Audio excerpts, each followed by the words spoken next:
really, the idea of standardized localization is something that Cox has been chasing for a while. It's one of the things I think with our Kana implementation that we've really done right.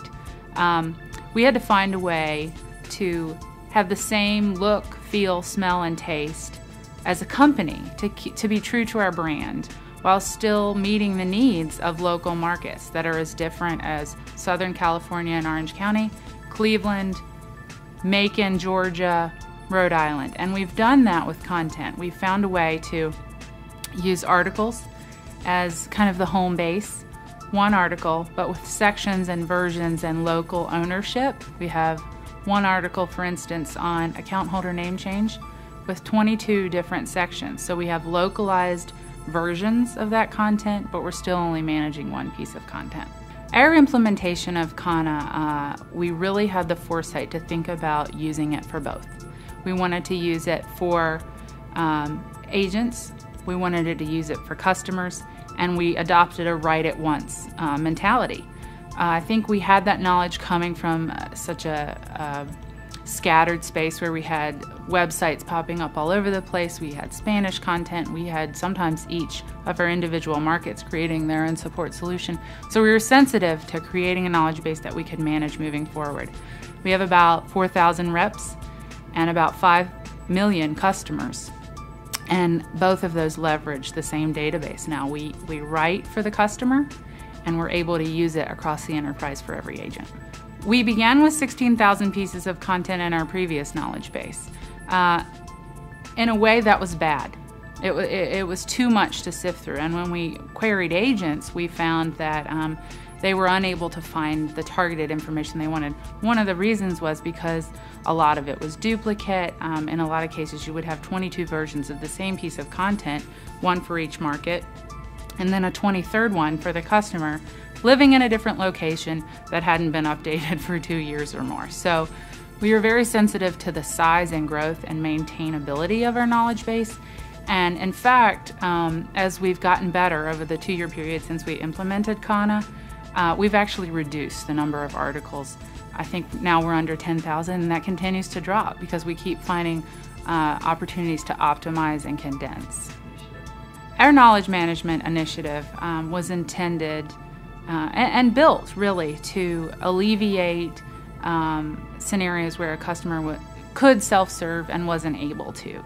We wanted to keep calls out of the call center, drive them down, and reduce our operational costs that way. We were able to do that. We were able to provide customers with information that they were looking for on the web without having to get to us, and we considered that a success. I think the hidden gold nugget that we embarked on just a few short weeks after launch was really a throwaway in terms of design. At the bottom of every article within our knowledge base that's customer facing and now agent facing as well, we ask for feedback. You know, Cox is always listening. We use your comments to improve. Please let us know how we did. And we receive 1,500 customer comments a month for free. And a huge portion of that is actionable. This is missing information, right? It was really good, but maybe I don't have something for my Samsung TV in here. So, you know, it's constantly helping us keep our content current and pointing out the gaps. It's also giving us pats on the back when we need it and slaps on the wrist when we need that as well. So I think what we're learning from that feedback and then we're able to take back to our content or even sometimes to product, you know, it's really gotten us excited, and I think it's helping point out the areas we were going to move into the future. It's not enough just to have this knowledge management base. We're realizing that our customers really want to participate in things like ideation and peer-to-peer, and we're looking to build on just that simple text box feedback and find out more about what our customers want to tell us instead of just what we're telling them. In order to sell our story to executives and up, we had to find a way to measure the success of our new knowledge management infrastructure and all of the content that goes around it. Sometimes it can be really hard to measure the effectiveness of something like content. What we wanted to see at the end of the day, our true KPIs, were to increase the number of views and specifically to increase the number of self-service interactions per customer. The second thing we wanted to do was dramatically improve the resolution rate. So of those customer contacts with self-service, we wanted to see what began as a 23% resolution rate increase year over year over year.